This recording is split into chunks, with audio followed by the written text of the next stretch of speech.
વચનામૃત પાન 288, પત્રાંક 251, મુંબઈ, જેઠ વદ છઠ સની 1947. આ પત્ર સૌભાગભાઈ ઉપર છે. એમાં કૃપાલદેવી એક જ લીટી લખી છે, હરિ ઈચ્છાથી જીવવું છે અને પરેચ્છાથી ચાલવું છે. હરિ ઈચ્છાથી જીવવું છે અને પરેચ્છાથી ચાલવું છે. અધિક શું કહેવું? બસ, અધિક શું કહેવું? લીખી આજ્ઞાંકિત. સૌભાગભાઈને અમે ભગવાન વડીલ છે એટલે કે લીખી આજ્ઞાંકિત હરિ ઈચ્છાથી જીવવું છે. હરિ ઈચ્છા એટલે પ્રારબ્ધ જેમ રાખે, જેમ રામ રાખે તેમ રહીએ. ઉદ્ધવજી રામ રાખે તેમ રહીએ. જેવા મારા કર્મના ઉદય તે પ્રમાણે મેં વર્તવું છે. એમાં કંઈ હર્ષો કરવો નથી અને પરેચ્છાથી ચાલવું છે એટલે પ્રારબ્ધની ઈચ્છા પ્રમાણે ચાલવું છે. અમારી કોઈ ઈચ્છા નથી, કોઈ મારી કર્તૃત્વ બુદ્ધિ નથી કે આમ જોઈએ તેમ જોઈએ. જેમ છે તેમ બધું બરાબર છે. જે થાય તે યોગ્ય જ માનવામાં. હરિ ઈચ્છાથી જીવવું છે. એના માટે કૃપાલદેવ કેવી રીતે જીવે છે તે પત્રાંક 414, પાનું છે 355, એમાં જણાવે છે.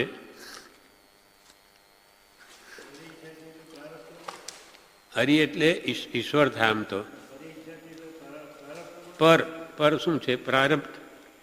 પ્રારબ્ધ જે ઉદયમાં આવે એની ઈચ્છાથી મારે કરવું છે. અમારી ઈચ્છાથી કંઈ કરવું નથી. પ્રારબ્ધ એ પર છે, એ કર્મથી બનેલું છે. પ્રારબ્ધ કર્મના વર્ગણાઓ છે, એ અમને જેમ રાખે તેમ રહીશું. આમ વિશેષ ભેદ આપણને ખ્યાલ નથી આવતો. હરિ ઈચ્છા એ જ પ્રારબ્ધ. કંઈ ભગવાન આપણને કંઈ સુખ દુઃખના કારણ નથી કે ભાઈ ભગવાન જેમ રાખે તેમ રહીએ કે પ્રારબ્ધ જ્યારે રાખે તે વાત એકની એક છે. એમાં સૂક્ષ્મ ભેદ શું હશે તે આપણને ખબર નથી. કૃપાલદેવી લખ્યું ને, હરિ ઈચ્છાથી તો જીવવું છે અને પર ઈચ્છાથી ચાલવું છે. હરિ જેમ રાખે તેમ રહેવું છે અને પરેચ્છા એટલે પ્રારબ્ધ, એ પણ એની એવા છે. પ્રારબ્ધ જેમ દોરે તેમ દોરાવવું છે. અમારે કોઈમાં કર્તૃત્વ ભાવ છે જ નહીં. આપણે બંધાઈએ છીએ કર્તા ભાવથી. હું કરું, મેં કર્યું, મેં કેવું સારું કર્યું, એમ હું કરું એ જ જ્ઞાનતા. સકળનો ભાર જીવ સ્વાંતાણે. આ હુંપણાનો ભાવ છે એ જ બંધનું કારણ છે. બાકી જે થાય જોયા કરો તો આપણને બંધ નથી, પણ એ ભાવ ટકવો બહુ મુશ્કેલ છે. આપણને તો રાગદ્વેષ થયા વગર રહેતા જ નથી. પુરુષાર્થ તો કરવો જ, એ આવશે. એમાંય વાત એવી છે, કૃપાલદેવે આમાં પણ ખુલાસો કર્યો છે કે ભાઈ હવે પ્રારબ્ધ હશે તો મળી જશે, આપણે મહેનત કરવાની શી જરૂર છે? એમ નથી. એ બી આગળ આવશે. કૃપાલદેવી એકવાર પ્રારબ્ધ અને પુરુષાર્થ એના લગતો જ પત્ર છે. એનાથી આપણને ખુલાસો થશે કે ખાલી પ્રારબ્ધ પર વિશ્વાસ રાખી કામ ન થાય. પુરુષાર્થ તો કરવો જ પડે. અને પછી ન મળે તો પછી કે હર્ષો કરવો નહીં, પૂરો કર્મ નથી એમ ગણી પ્રત્યેક ધર્મ સેવ્યા જવો. તેમ છતાં પૂરો કર્મ નડે તો શોક કરવો નહીં કે ભાઈ મહેનત કરી, નહીં ફળ્યું, નહીં મળ્યું તો પછી આપણા કર્મ. પણ એમ નહીં કે ભાઈ હવે પ્રારબ્ધ પ્રમાણે મળવાનું છે તો આવી જાય, આપણે ઘરે બેઠા રહો તો કે કંઈ નહીં થાય. ભૂખ લાગે ત્યારે એવું ખબર પડી જાય કે ભાઈ અમે ખાવાનું મળવાનું મળી જશે તો કરી જો કે ભાઈ, પછી તરત દોડે, ખાવાનું ક્યાં મળે? પુરુષાર્થ તો કરે જ. તેમ દરેક કાર્યમાં પુરુષાર્થ તો કરવો જ પડશે.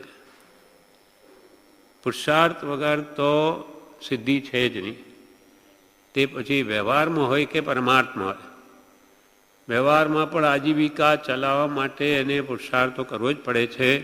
તેમ આત્મકલ્યાણ કરવા માટે પણ એને પુરુષાર્થ તો કરવો જ પડશે. અનાદિકાલથી સાથી અટક્યું આથી જ. ભગવાને તો ઘણું કહ્યું, બહુ સમજાવ્યું બધું, પણ એ પ્રમાણે એને કર્યું જ નથી. કીધા વગર કેમ થાય?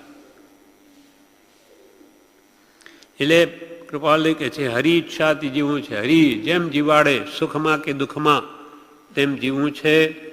અને પર ઈચ્છાથી ચાલુ, પર ઈચ્છા, પર પ્રારબ્ધ કર્મ જેમ અમને દોરે તેમ દોરાવવું છે. નહીં તો કૃપાલય કે અમે ધારીએ તો આ છોડીને ચાલી નીકળીએ, પણ અમારા કર્મ એ ભોગવાના છે, એ ક્યાં ભોગવીશું? એટલે અમારે તો એ ભોગવી જ આ કામમાં પૂરું કરવું છે આ કાળમાં. નહીં તો કે અમે ધક્કે મારી અને અમે પણ ત્યાગ લઈ શકીએ, પણ અમારો સંસાર તો ઊભો જ રહે. એટલે જ્યાં જે ભોગાવળી કર્મ છે, જ્ઞાન ધ્યાનથી જેટલું ખપાવી શકે એટલું તો કરે જ છે, પણ એવા નિકાચિત બંધ હોય કે જે તીર્થંકરોને પણ ભોગવા પડ્યા તો કૃપાલયને ભોગવા નહીં પડે? બધાને ભોગવા પડે. નહીં તો શું તીર્થંકરોને ઘરમાં ગમે? એનું મન જાણે અંતરથી અંશ માત્ર જ્યાં પરમ વિતરાગતા છે, અંતરમય વૈરાગ્ય અત્યંત છે, પણ શું કરે? આ કર્મના બંધનને છોડવા માટે એમને પણ રહેવું પડે છે. એટલે અહીંયા કે છે પત્રાંક 414 પાન 355.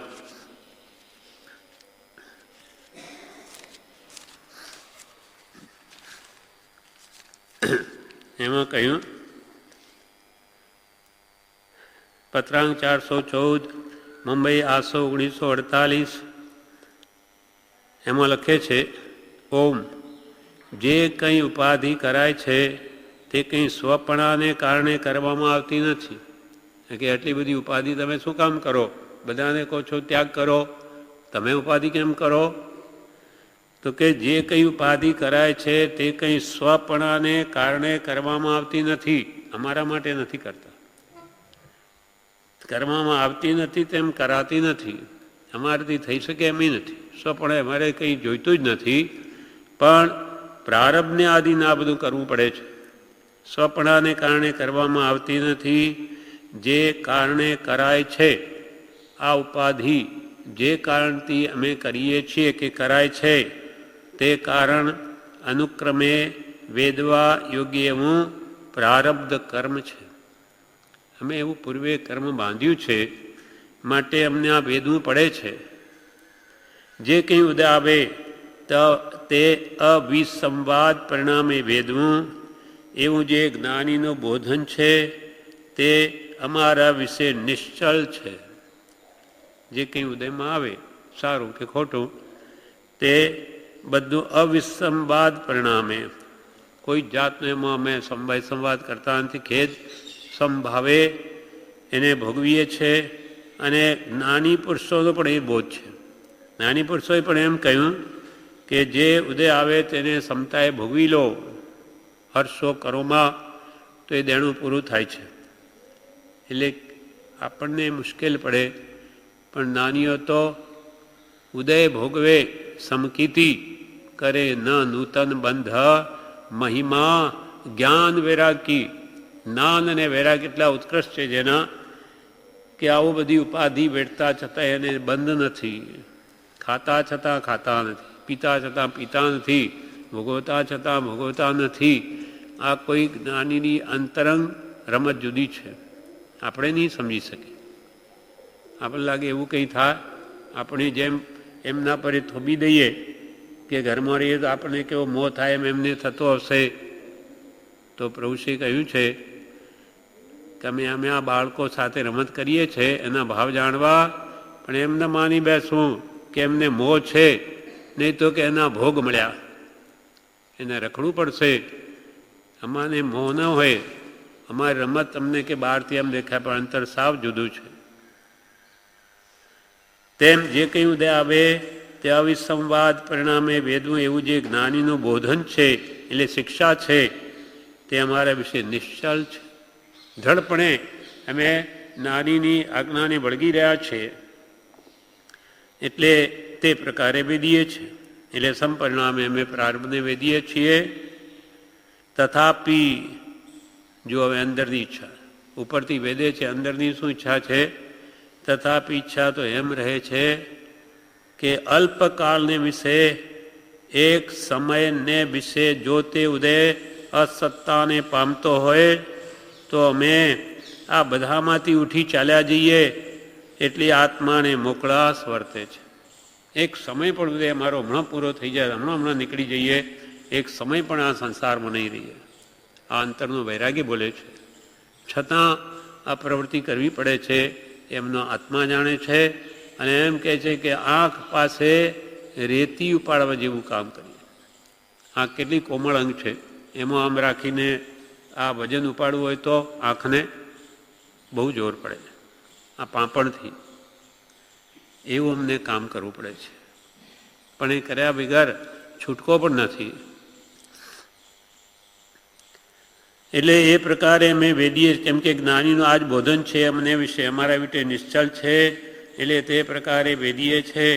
તથાપી ઈચ્છા તો એમ રહે છે કે અલ્પકાળને વિશે, એક સમયને વિશે જો તે ઉદય અસત્તાને પામતો હોય, અમારો ઉદય પૂરો થતો હોય, તો અમે આ બધામાંથી ઉઠી ચાલ્યા જઈએ એટલી આત્માને મોકળાશ વર્તે છે. પૂર્વે એવા રાજાઓ હતા, ભગવાનનો એકદમ ઉપદેશ સાંભળીને વૈરાગ થઈ જતો, છોડીને ચાલી જતા.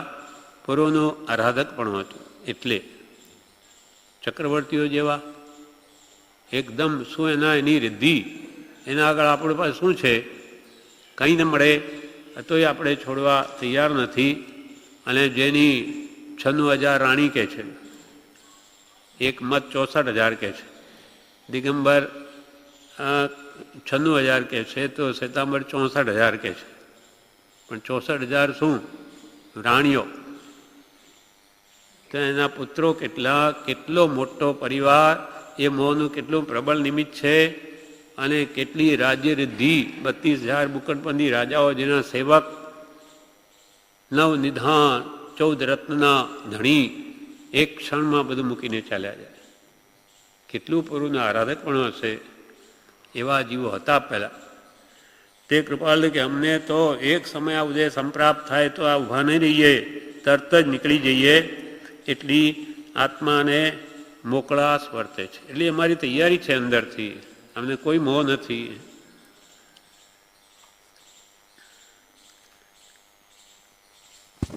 હવે બીજા પત્રમાં ફરી કહે છે, 415માં પત્ર ઉપર, પત્રાંક 415, મુંબઈ 1948. કોઈ પણ જાતના અમારા આત્મિક બંધનને લઈને અમે સંસારમાં રહ્યા નથી. તો ભાઈ શા માટે રહ્યા છો? કોઈ પણ જાતના અમારા આત્મિક બંધનને લઈને અમે સંસારમાં રહ્યા નથી. અમારા આત્માની ઈચ્છા નથી કે અમે સંસારમાં રહીએ. તો પછી શા માટે રહ્યા? તો કે સ્ત્રી છે, જે છે તેનાથી પૂર્વે બંધાયેલું ભોગ કર્મ નિવૃત્ત કરવું છે. જે સ્ત્રીના સાથે જે પૂર્વે કર્મબંધ કર્યા છે, એને એ પૂર્વે બંધાયેલું ભોગ કર્મ નિવૃત્ત કરવું છે. કુટુંબ છે તેનું પૂર્વેનું કરેલું કરજ આપી નિવૃત્ત થવા અર્થે રહ્યા છે. રાવજીભાઈને માટે કે અમે કરીએ, રવજીભાઈને માટે તો સૌભાગભાઈને લખે, એ તો અમારું દેણું છે, પતાવીએ છીએ, પણ તમે અમારાથી ઈચ્છો એ યોગ્ય નથી. એક ભક્ત થઈને ગુરુ પાસે કામ કરાવે કે એને ધનાદી છે, બિલકુલ યોગ્ય નથી. તમારે જોઈએ છે મોક્ષ, રવજીભાઈને મોક્ષ નથી જોઈતો.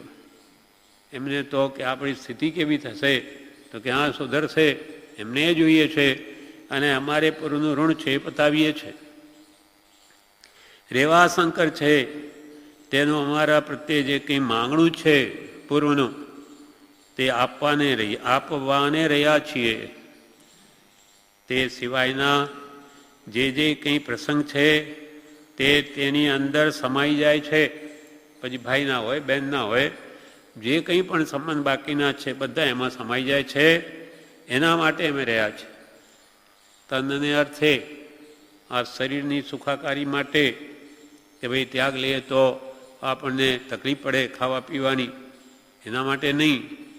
તનને અર્થે ધનને અર્થે આ પૈસા કમાવા માટે રહ્યા છીએ નહીં. તનને અર્થે, ધનને અર્થે, ભોગને અર્થે કે ભાઈ આપણી ઉંમર છે, હમણાંથી ક્યાં છોડીને ચાલ્યા જઈએ. ભોગને અર્થે, સુખને અર્થે કે સુખ મળશે, આપણે હવે ઝવેરી બન્યા એના માટે નથી રહ્યા. સ્વાર્થને અર્થે, અમારામાં કોઈ સ્વાર્થ નથી. ધંધો કરીએ છતાં કોઈ સ્વાર્થ નથી.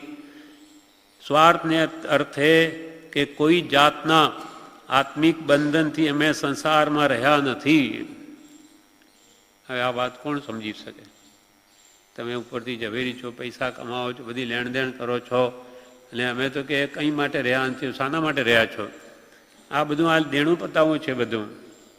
પછી આગળ શું લખે? આવો જે અંતરનો ભેદ, અમારો જે અંતરમાં જે ભેદ છે, ભાવ છે, તે જે જીવને નિકટપણે મોક્ષ વર્તતો ન હોય તે જીવ કેમ સમજી શકે? અમારા અંદરનો ભાવ કોણ સમજી શકે? કોઈ વૈરાગી પરમ નિકટ મોક્ષગામી જીવ હોય તે જ અમારો અંતરનો ભાવ સમજી શકે, બાકીને કોઈને ખબર જ ન પડે. બીજા પત્રમાં લખે છે, અમારે શું કરવાનું છે તે કોઈ નહીં કરી શકે. કરવાનું છે બીજું, રહેવું પડે છે બીજે, વ્યવહારમાં બેઠા છે છતાં વિતરાગ છે. આપણી તો બુદ્ધિમાં ન બેસે કે આવું કેમ હોઈ શકે, પણ આવું ન હોય તો આ બેઠા છે, નહીં તો આવું લખાય નહીં.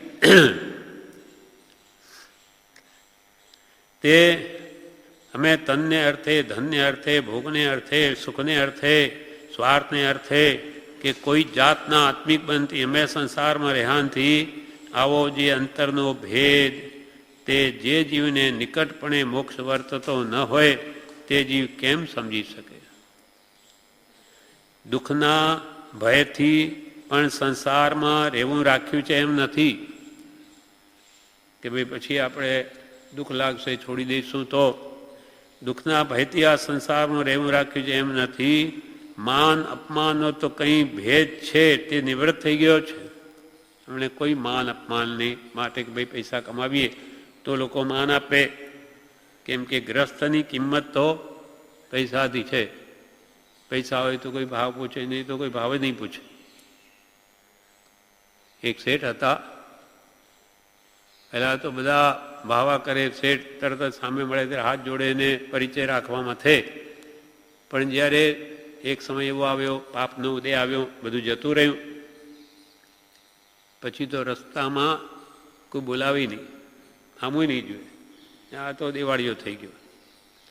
એટલે પછી શેઠ શું કહેવા લાગે એકવાર કે ભાઈ જુઓ, પહેલાં તો મને બધા પૂછતા હતા, હવે તો હું સિદ્ધ ભગવાન જેવો થઈ ગયો. જેમ સિદ્ધ ભગવાનને આપણે, સિદ્ધ ભગવાન આપણને જુએ છે પણ આપણે સિદ્ધ ભગવાનને નથી જોઈ શકતા. એમ કે હું તો હવે સિદ્ધ જેવો થઈ ગયો, હું બધાને જોઉં છું પણ મને કોઈ જોતું જ નથી, કોઈ ભાવ નથી પૂછતો, કેમ કે પૈસા જતા રહ્યા છે.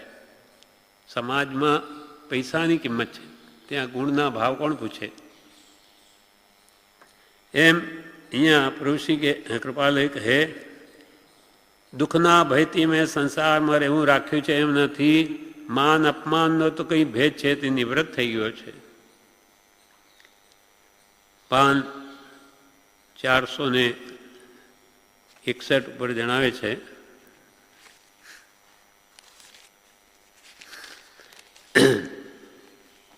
પત્રાંક 591 કે અમે કોઈ ભોગને માટે સંસારમાં રહ્યા નથી. કારણ કે વિતરાગોની મતિમાં શું હોય છે તે આ 591 પત્રમાં કહે છે. વિષયાદિ ઈચ્છિત પદાર્થ ભોગવી, તેથી નિવૃત્ત થવાની ઈચ્છા રાખવી અને ક્રમે કરી પ્રવર્તવાથી આગળ પર તે વિષય મૂર્છા ઉત્પન્ન થવી ન સંભવે એવું થવું કઠણ છે.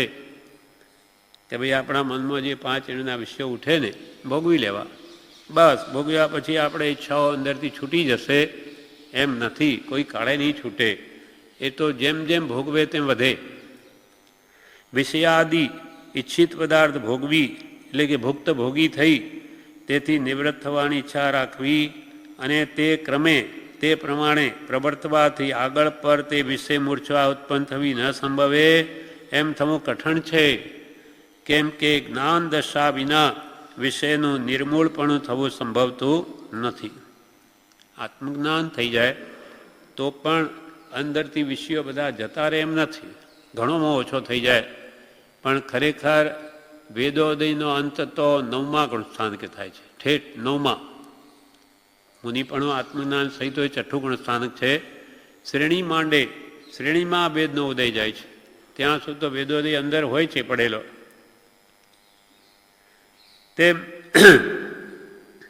કેમ કે જ્ઞાન દશા વિના વિષયનું નિર્મૂળપણું થવું સંભવતું નથી. માત્ર ઉદય વિષયો ભોગવ્યાથી નાશ થાય.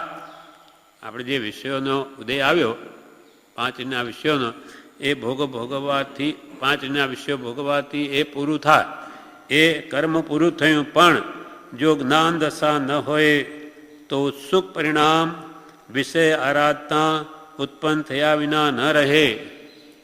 ઉડતું કે હું તો એને છોડવા જાઉં, પણ ઉડતું ઉલ્લાસ પરિણામ આવી અને વિશેષ એમાં ઊંડો જાય. જેમ માણસ નદીમાં પગ કળાયો હોય કે બહાર નીકળી જાય એમ કરીને જોર કરીને બીજો પગ ઘાલે બે ભરાય. એમ સંસારની મોહમાયા એવી છે કે આ વિષયો ભોગવીને પછી હું તો છૂટી જઈશ. તો કે જ્ઞાન દશાનો હોય તો ઉલ્લાસ પરિણામ થાય, વિષય આરાધના ઉત્પન્ન થયા વિના ન રહે અને તેથી વિષય પરાજિત થવાને બદલે વિશેષ વર્ધમાન થાય, વિશેષ વધી જાય. જેને જ્ઞાન દશા છે તેવા પુરુષો વિષયકાંક્ષાથી અથવા વિષયનો અનુભવ કરી તેથી વિરક્ત થવાની ઈચ્છાથી તેમાં પ્રવર્તા નથી. ભાઈ જ્ઞાનીઓ એવી ભાવના નથી કે ભાઈ આપણે ઉદય છે ને આપણે ભોગવી લઈએ એટલે આપણું બધું પતી જાય, એ ઈચ્છા બી એ બી નથી પ્રવર્તા. જેને જ્ઞાન દશા છે એવા જ્ઞાનીઓ તેવા પુરુષો વિષયકાંક્ષાથી 5 વિષયો ભોગવાની કામનાથી અથવા વિષયનો અનુભવ કરી તેથી વિરક્ત થવાની ઈચ્છાથી તેમાં પ્રવર્તા નથી. અને એમ જો પ્રવર્તવા જાય તો જ્ઞાનને પણ આવરણ આવાયું છે. આવા ભાવથી જો કરવા જાય તો એ વધારે બંધાય, એ છૂટી ન શકે. માત્ર પ્રારબ્ધ સંબંધી ઉદય હોય, હવે અસલ વાત કે જ્ઞાનીઓ, હવે માત્ર પ્રારબ્ધ સંબંધી ઉદય હોય એટલે છૂટી ન શકાય. તેથી જ જ્ઞાની પુરુષની ભોગ પ્રવૃત્તિ છે, તેથી જ ભોગ પ્રવૃત્તિ છે.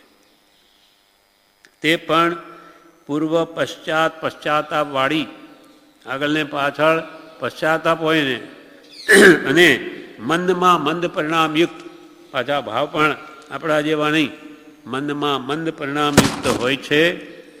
સામાન્ય મુમુક્ષુ જીવ વૈરાગ્યના ઉદ્ભવને અર્થે કે ભાઈ હવે આ વિષયો ભોગવું એટલે મને વૈરાગ્ય આવી જશે, તે મુમુક્ષુજી વૈરાગ્યના ઉદ્ભવને અર્થે વિષય આરાધવા જતા તો ઘણું કરી બંધાવા સંભવ છે. કેમ કે નાની પુરુષ પણ તે પ્રસંગોને માંડ જીતી શક્યા છે. તો જેની માત્ર વિચાર દશા છે એવા પુરુષનો ભાર નથી કે તે વિષયને એવા પ્રકારે જીતી શકે. એ તો પહેલાં દૂર રહીને જ અભ્યાસ કરે તો જ એ શક્ય છે. બાકી નાની પુરુષો કે જે અમને આ સંસાર માંડ ગળકા ખાતા તરવા દે છે, તો જેની માત્ર વિચાર દશા છે એવા પુરુષનો ભાર નથી, એનું ગજું નથી કે તે એવા વિષયને એવા પ્રકારે જીતી શકે.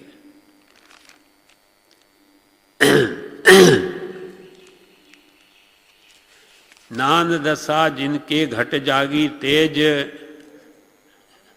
સહજ વૈરાગી.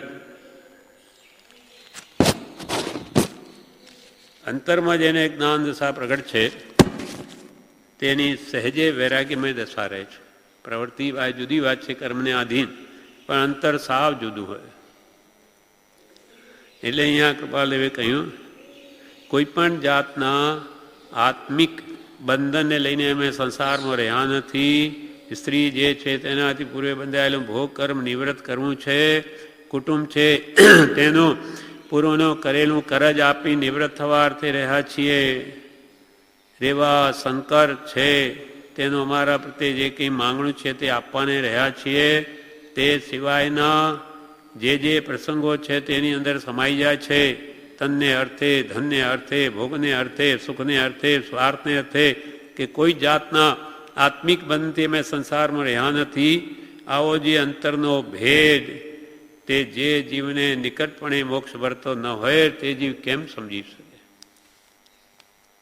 719 પાન પર કૃપાલદેવ કહે છે, ઉપદેશ છાયામાં પ્રશ્ન, સત્પુરુષ કેમ ઓળખાય? કે ભાઈ આવું અંદર ને બહાર બધું જુદું વર્તન ઓળખાય કેવી રીતે? સત્પુરુષ કેમ ઓળખાય? ઉત્તર, સત્પુરુષો તેમના લક્ષણોથી ઓળખાય. સત્પુરુષના લક્ષણો કયા કયા તે કહે છે. તેઓની વાણીમાં પૂર્વાપર અવિરોધ હોય. નાનીઓ જે કહે એને આગળ કે પાછળ કોઈ કાળે વિરોધ ના આવે. આ વિરોધ વાણી હોય. પૂર્વાપર, આગળ પાછળ વિરોધ ના આવે એવી એની વાણી હોય.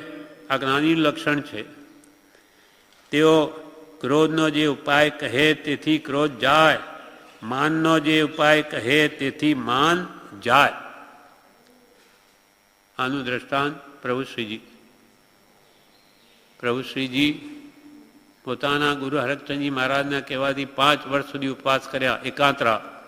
છતાં મનથી બ્રહ્મચર્યનું પાલન નહીં થયું અને કૃપાલદેવ પાસે ઉપાય પૂછ્યો. ત્યારે કૃપાલદેવે કહ્યું, મુનિ નીરસ ભોજન કરો. કોઈ આગ્રહથી તમારા પાત્રમાં નાખી બીજાને આપી દેજો, તમે નહીં ખાતા. તો કૃપાલદેવના આવા ખાતા છતાં આવી આજ્ઞા છતાં પાલન થઈ ગયું. એટલે અહીંયા કે છે નાનીનું લક્ષણ શું? કે ક્રોધનો જે ઉપાય કહે તેથી ક્રોધ જાય. વજ્રભાઈ કાવીઠાવાળા, એ મારો કેવો ક્રોધી સ્વભાવ, કોઈ મારી પાસે આવવા માગતું નહોતું. અને લોકોમાં એવી માનતા હતી કે આ માણસને છંછેડવો જ નહીં, આટલું કંઈ આટલું લાંબુ કરે એટલે ક્રોધે ભરાઈ જાય. અને કૃપાલને મળ્યા પછી મારી આખી પ્રકૃતિ જ બદલાઈ ગઈ. અને હવે તો લોકો મને બહુ ઈચ્છે છે, બધો મારો સંગ ઈચ્છે છે કે હવે મને કંઈ લાગતું નથી, ગમે તેમ કહે તો. આ સમજણ કોને આપી? એ પોતે જ કહે છે આ બધો શ્રીમદ રાજચંદનો પ્રતાપ છે. એમના સંગમાં આવીને મારી એવી દશા થઈ ગઈ. એમ હવે તેમણે શું કર્યું એ જ જાણે. તેઓ ક્રોધનો જે ઉપાય કહે તેથી ક્રોધ જાય, માનનો જે ઉપાય કહે તેથી માન જાય. નાનીની વાણી પરમાર્થ રૂપ જ હોય છે, સંસારની એક પણ વાત ન હોય. નાનીની વાણી ભવમાં જવાને આડા, નાની આજ્ઞા ભવમાં જવાને આડા પ્રતિબંધ જેવી છે. કોઈ આજ્ઞા એવી નાની નહીં હોય કે આપણે સંસારમાં લઈ જાય. નાનીની વાણી પરમાર્થ રૂપ જ હોય છે. તે અપૂર્વ છે, અપૂર્વ છે. આપણે તો પ્રત્યેક સાંભળી નથી એટલે ક્યાંથી ખ્યાલ આવે? પણ આ વચનોથી કંઈ ખ્યાલ આવે છે કે આવું તો શાસ્ત્રમાં ક્યાંય જાણવા નથી મળતું. આવી એવી વાતો કૃપાલની આપણે વાંચીએ, શાસ્ત્રમાં મળવી દુર્લભ છે. તો એમણે કેવું જ્ઞાન મેળવ્યું છે? જ્યાં સુધી જ્ઞાનીની વાણી સાંભળી નથી ત્યાં સુધી સૂત્રો પણ છાસ બાકડા જેવા લાગે. સૂત્રો ભગવાનની વાણી હોય, માગણીમાં છે, પણ આપણે એનો ભાવ રહસ્ય નહીં સમજીએ નાની દ્વારા, ત્યાં સુધી કે છે સૂત્રો પણ છાસ બાકડા જેવા લાગે. અને જ્ઞાની એનો એ ભાવ એનો સમજાવે તો અમૃત સ્વરૂપ ભાષે.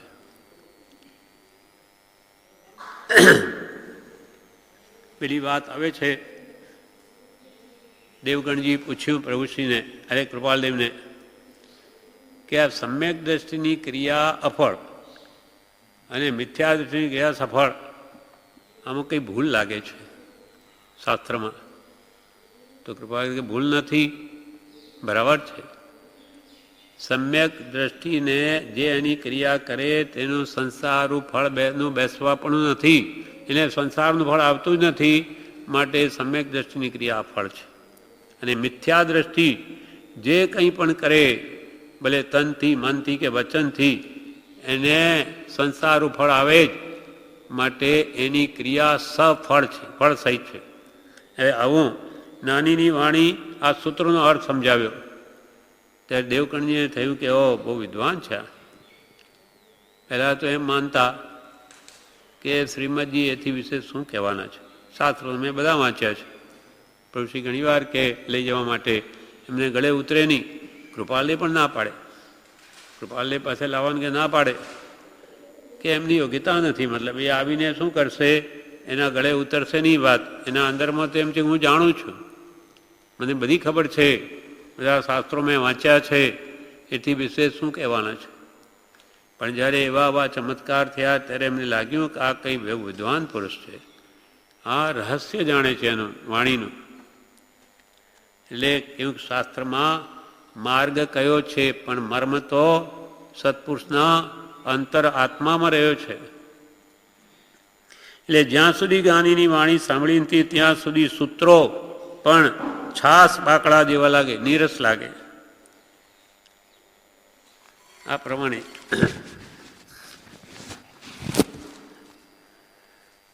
અમે કોઈ પણ આત્મિક બંધનને લઈને આ સંસારમાં રહ્યા નથી.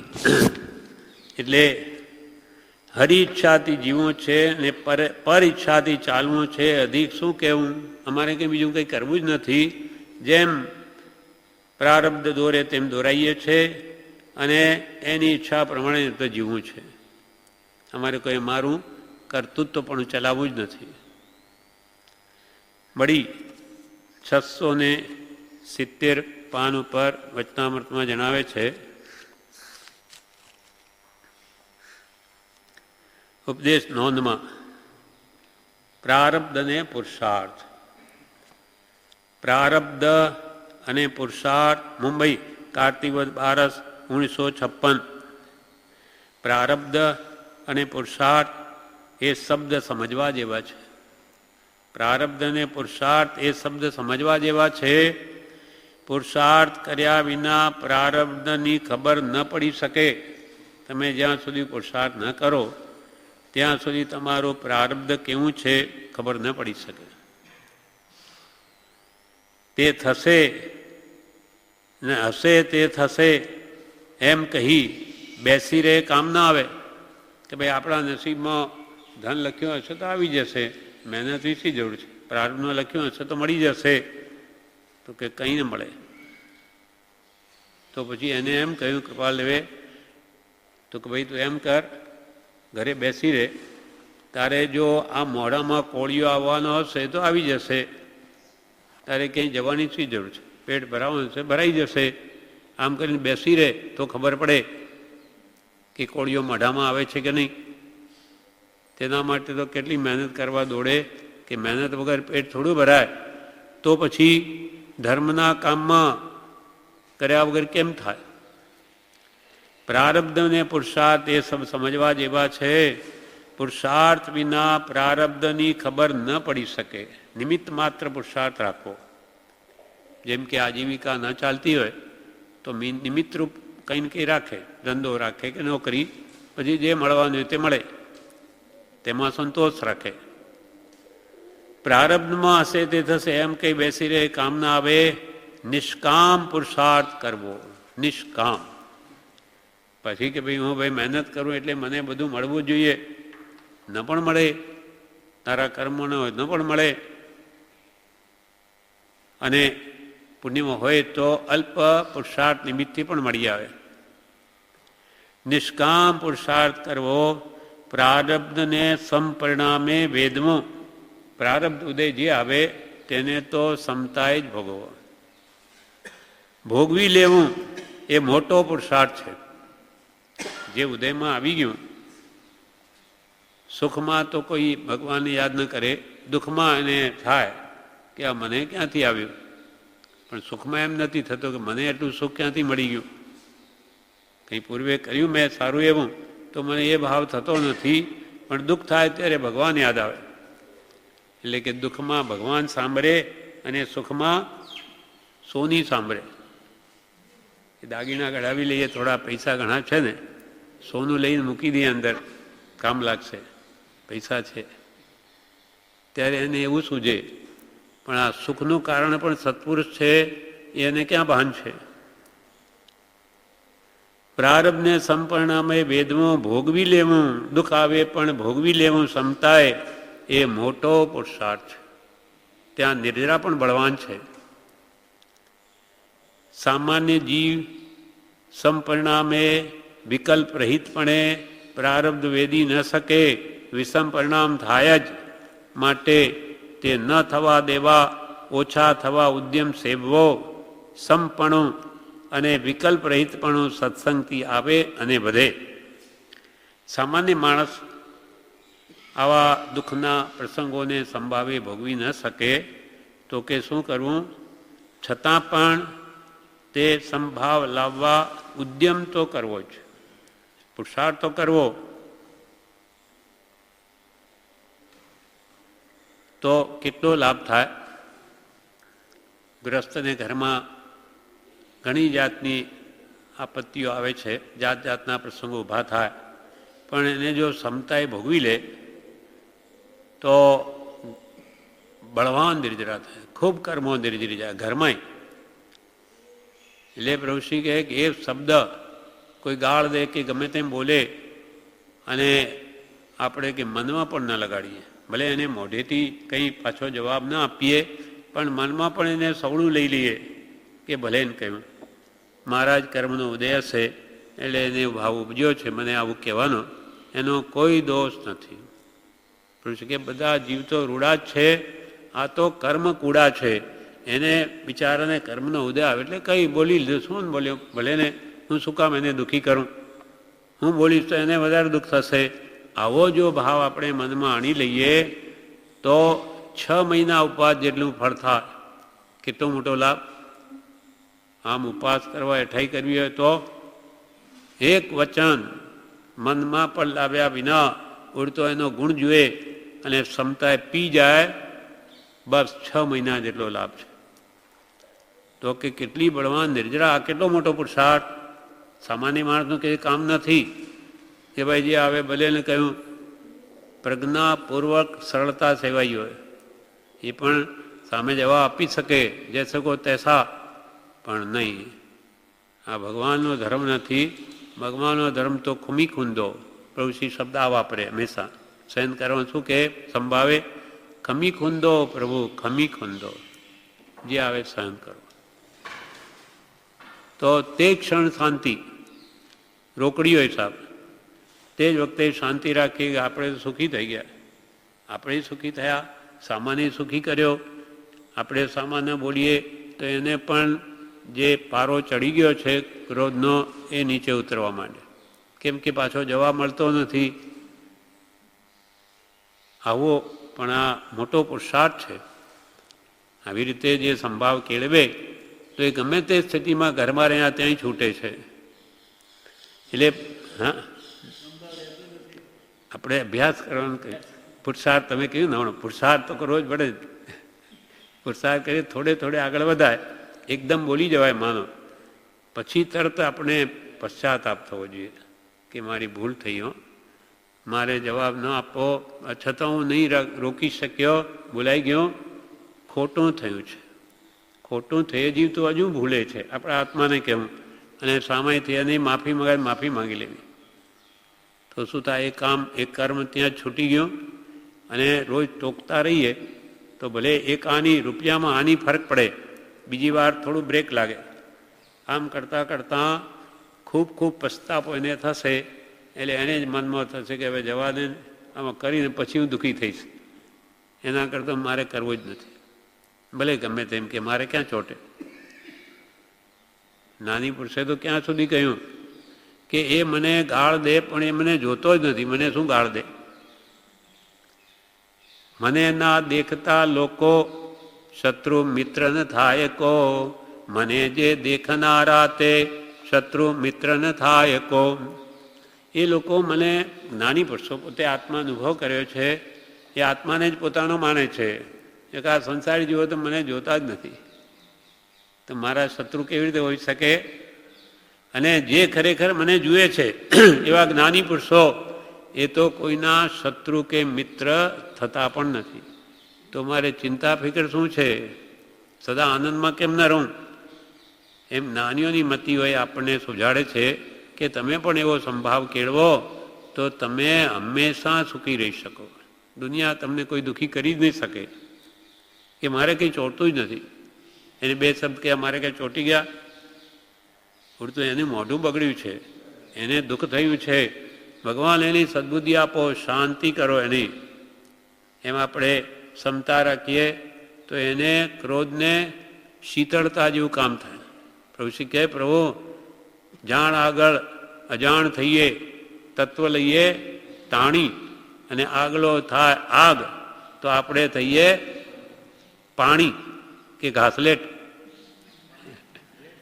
ઘાસલેટ જેવા થઈએ કે બિચારો એ ઉકળે અને આપણે વધારે વળીએ. આપણે પેલો 2 કે 4 ચોપડાવીએ, પેલો 8 કે કેવું વધે.